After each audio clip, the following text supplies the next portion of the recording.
Le dije que iba a ser subsecretario, se lo dije. Bueno,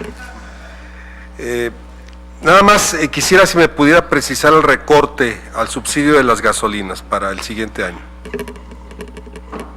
Nada más la cifra, ¿cuál es la cifra del recorte a los al subsidio de la gasolina?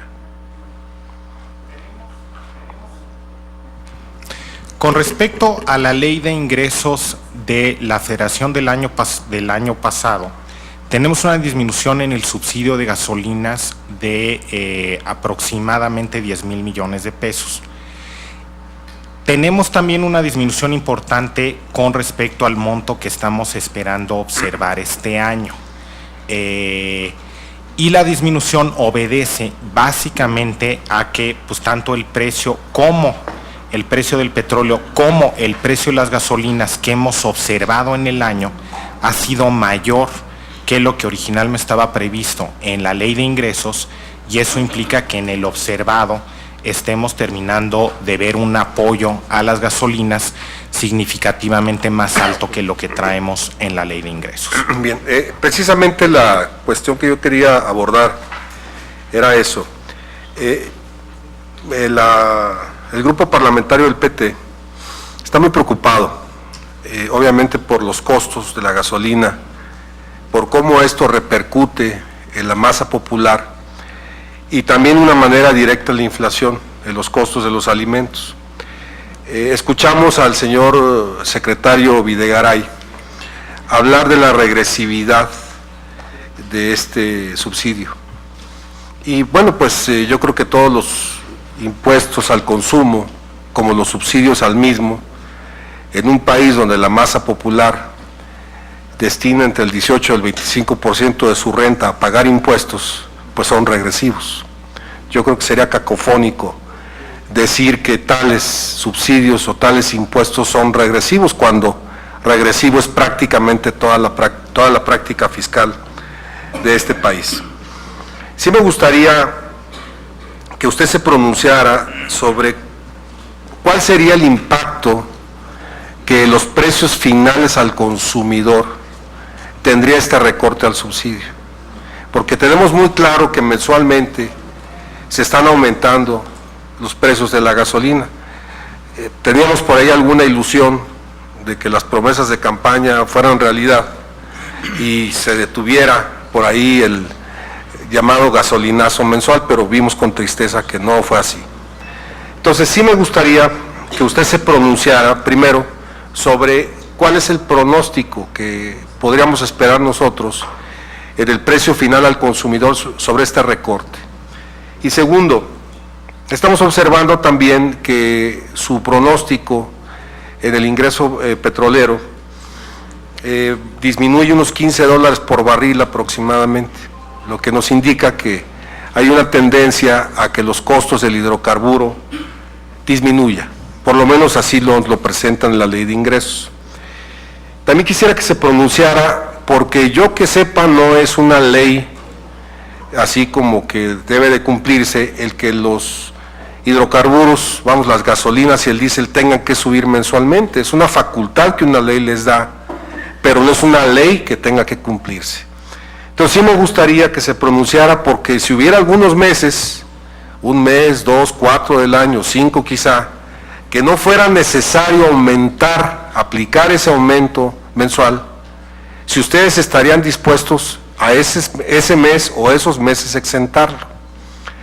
Les recuerdo que la base sobre la cual graban buena parte de la gasolina parte de una ley emergente que se autorizó en el 2008. Una ley que se dijo era por 3 años. Ahí creo que incluyeron el aumento mensual a las gasolinas y aumentaron el gravamen estatal que directamente los gasolineros le enteran a los gobiernos de los estados, que es un promedio de 38 centavos por litro de gasolina. Entonces, esa ley, pues yo donde me quedé era por 3 años.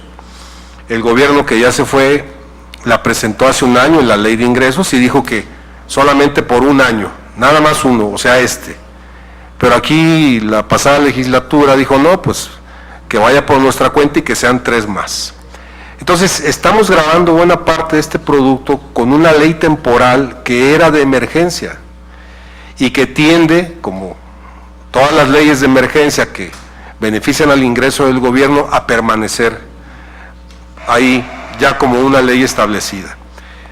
Y también, finalmente, quisiera que se pronunciara usted sobre la falta de transparencia que los gobiernos de los estados tienen con este gravamen a las gasolinas.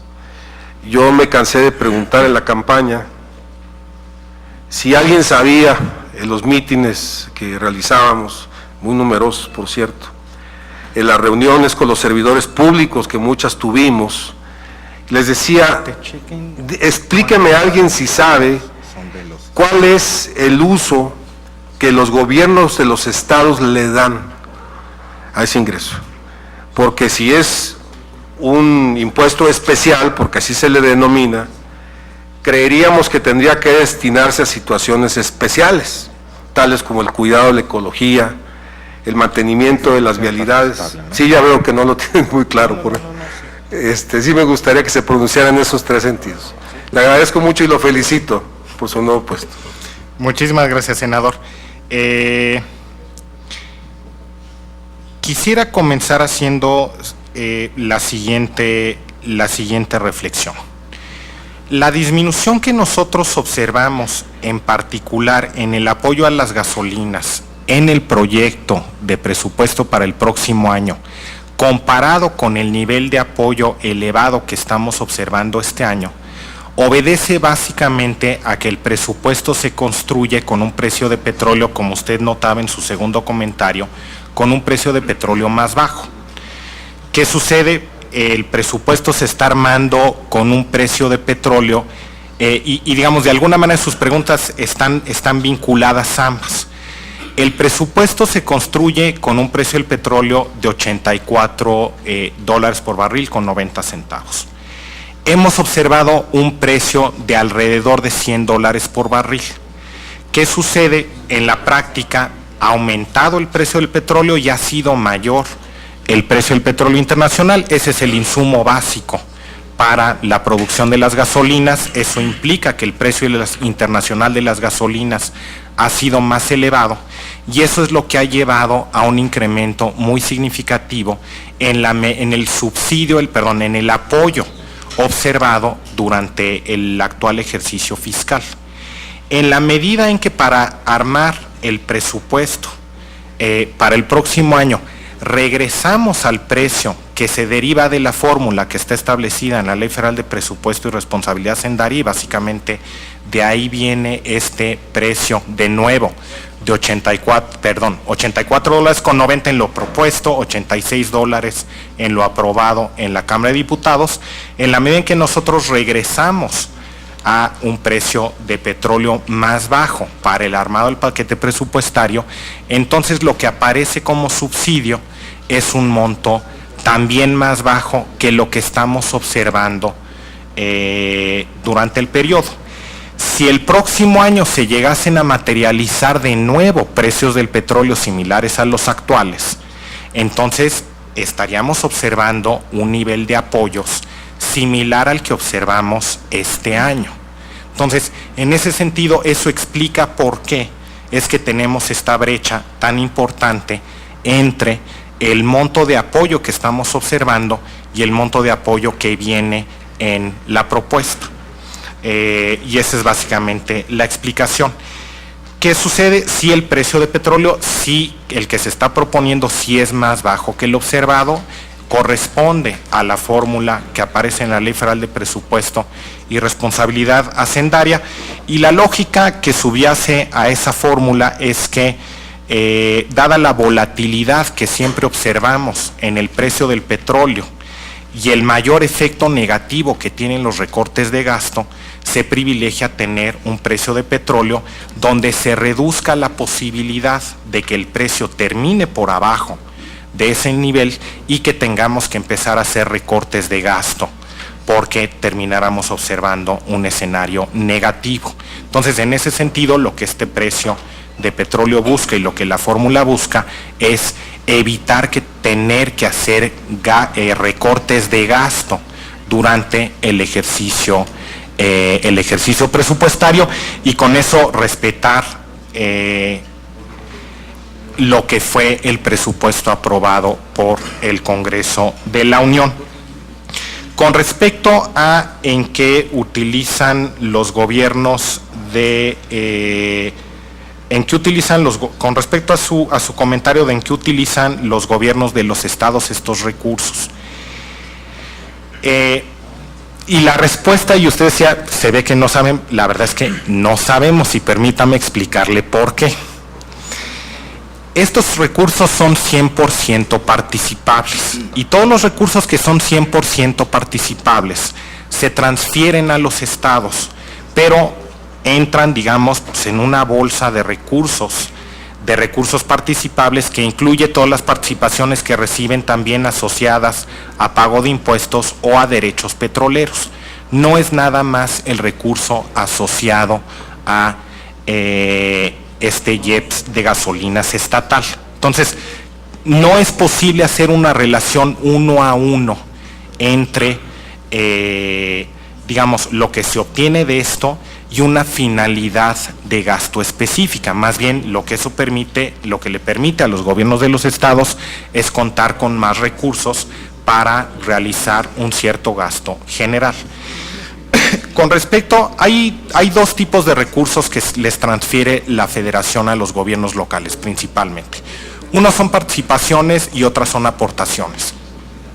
Las aportaciones van destinadas a fines específicos: gasto en educación, gasto médico, y ahí sí nosotros tenemos la facultad de fiscalizar, y de hecho esos recursos se envían con un fin específico y sí se fiscaliza, y la Auditoría Superior de la Federación tiene la facultad de revisar que los recursos que se transfieren en forma de aportaciones se estén empleando para esos destinos específicos que están establecidos por ley. Y ahí nosotros sí tenemos la facultad. En lo que se transfiere en forma de participaciones, nosotros no tenemos, como gobierno federal, no tenemos facultad de fiscalizar. Entonces, en ese sentido, primero, son recursos que entran a la bolsa de todas las participaciones y no es posible hacer una asociación 1 a 1. Y dos, gobierno federal y Auditoría Superior de la Federación no tienen la facultad de fiscalizar esos recursos. Eso lo tienen que hacer por ley, o como está la ley hoy en día, lo tiene que realizar las auditorías locales. En paralelo, algo que sí se ha venido trabajando de manera importante es pues en las reformas de contabilidad gubernamental. Una de las cuales fue aprobada muy recientemente por esta soberanía. Y ahí lo que sí hemos estado buscando hacer es homogeneizar las prácticas contables y que hayan mayores requisitos de transparencia y de rendición de cuentas por parte de los gobiernos locales, justamente para que la ciudadanía y la sociedad pueda estar revisando mejor, desde el punto de vista de los recursos totales con que cuentan los gobiernos locales, cuáles son los destinos que se le están dando. Y en ese sentido, yo creo que de hecho es muy importante la reforma que recientemente fue aprobada, que nos va a permitir reforzar toda esta parte de transparencia y de rendición de cuentas por parte de los gobiernos locales, y que refleja pues justamente la preocupación que usted está manifestando, y donde es perfectamente legítimo que la ciudadanía nos esté exigiendo cada vez más transparencia y mejor rendición de cuentas y más eficiencia, tanto al gobierno federal como a los gobiernos locales. Y si se pronuncia usted por el hecho de que ciertos meses, ante las variantes de la economía mundial, particularmente el petróleo, este aumento mensual a las gasolinas no se aplique por 1 o varios meses. Bueno, lo que tendremos que ver, y un poco lo que se ha buscado hacer desde el punto de vista de los movimientos en precios, es buscar un balance entre el costo que tiene las gasolinas y un poco inflación esperada y el efecto negativo, obviamente, que los apoyos tienen sobre las finanzas públicas. En ese sentido, obviamente, en la medida en que hayan evoluciones distintas del tipo de cambio o el precio internacional de las gasolinas o algunas otras variables, sí podrán llegar a haber variaciones desde el punto de vista de la trayectoria de los precios. Muchas gracias. Gracias, senador. No.